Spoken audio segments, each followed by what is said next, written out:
घरात गणपती हा आपल्याला भेटीस येतो आहे आणि त्याचे प्रोड्युसर माझ्याबरोबर आहेत. मॅम काय सांगताल? पिक्चर धार्मिक आहे, गणपतीवर आहे, आता सीझनसुद्धा गणपतीचं सुरू होणार आहे, काय सांगताल याबद्दल? चित्रपट हा सगळ्यांच्या जिव्हाळ्याचा आहे.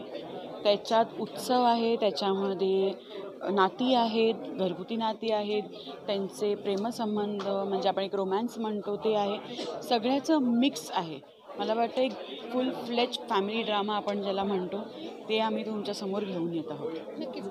मोठे आणि प्रसिद्ध स्टारकास्टसुद्धा बघायला मिळते. सर काय सांगताल, हे सगळं कसं घडवून आणलं? डेट्स कशा मिळाल्या, कसं सगळं झालं? डेट्सचं चॅलेंज तर होतंच, पण सगळ्यांनाच तो चित्रपट ऐकल्यावरती खूपच आवडलेला, सर्वांनाच काम करण्याची इच्छा होती.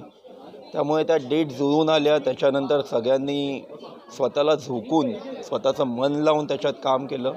त्यामुळे आम्हाला काम करायला तेवढा काही प्रॉब्लेम आला नाही आणि खूप व्यवस्थितरित्या आमचं नंतर पूर्ण शूट पार पडलं. नक्कीच. मॅम प्रोडक्शन हाऊससुद्धा नवीन सुरू केलं आहे, काय सांगताल त्याच्याबद्दल? प्रोडक्शन हाऊस कालच आम्ही लॉन्च केलं, मधुसूदन कालेलकर प्रोडक्शन्स.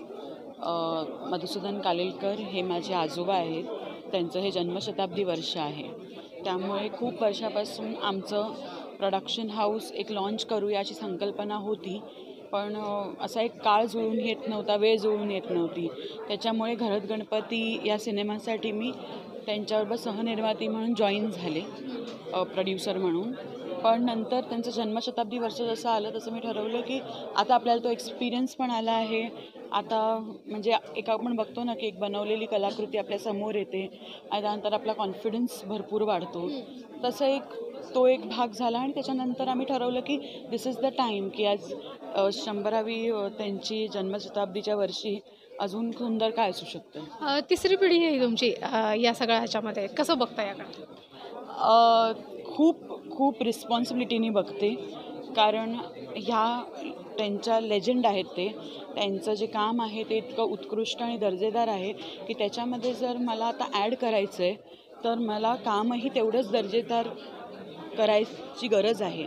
म्हणजे उगाच करायचं म्हणून काही ॲड नाही. आज तुम्ही बघितलं असेल घरात गणपती हा नॅव्हियन स्टुडिओ बरोबर मी प्रोड्युसर म्हणून आहे ह्याच्यामध्ये. पण कुठल्याही कलाकृतीशी जेव्हा मी संबंध ठेवायचा विचार करते किंवा प्रोड्यूस करण्याचा किंवा कुठल्याही प्रकारे त्याच्याबरोबर असोसिएट व्हायचा विचार करते, तेव्हा ती गोष्ट ही दर्जेदार असली पाहिजे. हा माझा एक नेहमीच उद्दिष्ट राहील तिसऱ्या पिढीचं. पतिदेव बरोबर आहेत सर, कसा तुमचा सपोर्ट असतो आणि तुम्ही सुद्धा कशा सहभागी होता मॅमच्या? ह्या सगळं कॉन्ट्रीब्युशन आहे, त्यांची तिसरी पिढी आहे, त्यांच्या बऱ्याचशा इच्छा आहेत की करणं वगैरे. हे तुमचा सपोर्ट कसा असतो? सपोर्ट कायमच राहील. कसं आहे, आता एक मोठी लेगसी आहे.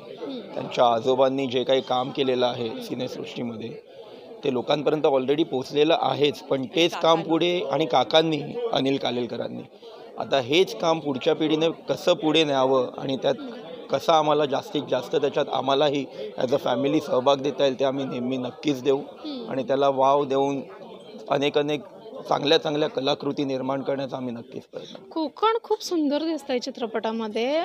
कसं साईट सीइंग तुम्ही केलं, कशा जागा निवडल्या गेल्या? तुम्ही आधी स्वतः म्हणजे नेहमी कोकणात जाता का फिरायला, आणि शूटसाठी काही वेगळं रिसर्च करण्यात आलं होतं का?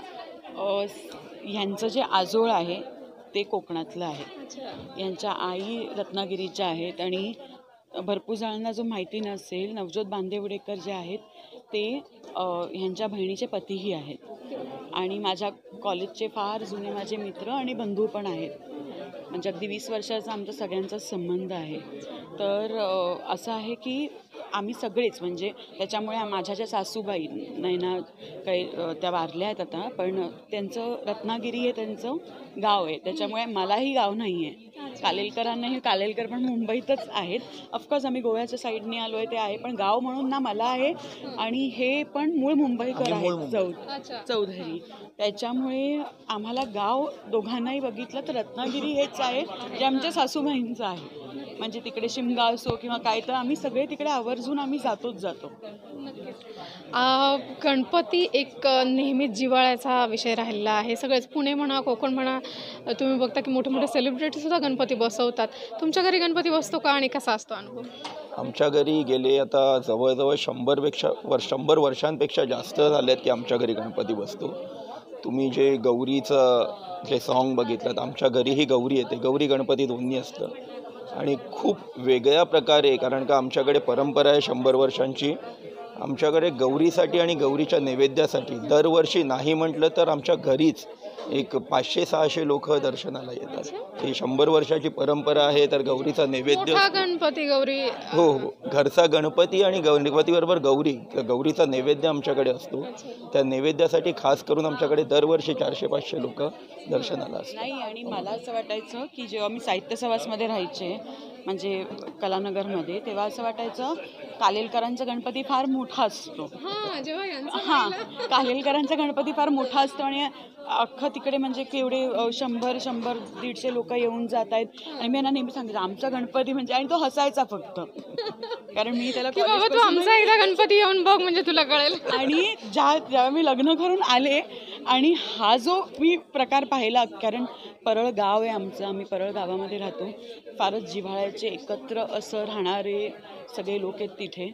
आणि त्यात ह्याचे वडील म्हणजे शिवसेना गटनेते आमदार अजय चौधरी, माझे सासरे, तर त्यांचं एक पूर्णपणे एक वेगळा तो अख्खा जो उत्सव बघून मी असे होते, अरे आपल्या लहानपणापासून आपणच मिरवायचो, आमचा गणपती एवढा मोठा असतो आणि आता बाप रे, मी बोले इतकी लोक, इतकी प्रेमाने येणारी लोक.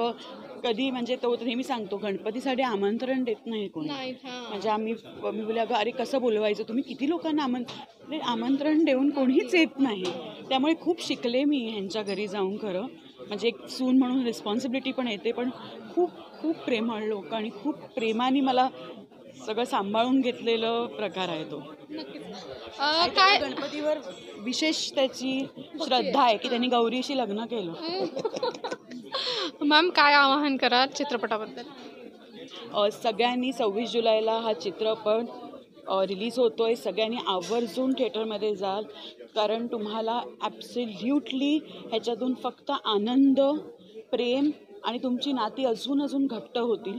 त्यामुळे सगळ्यांनी थिएटरमध्ये जाऊन हा चित्रपट नक्की पहा आणि आमच्यावर असंच प्रेम करा. 26 जुलैला रिलीज होतोय, नक्कीच तुम्ही पाहायला थिएटरमध्ये जा. नाती आवर्जून म्हणजे तुम्हाला बघायला मिळेल की कसं घराचं वातावरण आहे. त्याबरोबर मी हेही सांगू इच्छितो की तुम्हाला भरपूर दिवसानंतर एवढा मोठा, एवढा चांगला चित्रपट हा सिनेमागृहामध्ये पाहायला मिळेल. तर नक्की सिनेमागृहामध्ये जाऊन हा मूवी तुम्ही पहा, अशी मी आवर्जून आवाहन करतो. नक्कीच. या चित्रपटाच्या निमित्ताने आता गणपतीसुद्धा येत आहेत, तर हे घरात कुटुंब नक्की कसं आहे हे तुम्ही नक्कीच चित्रपटात पहा. एकता जाधव, भारत.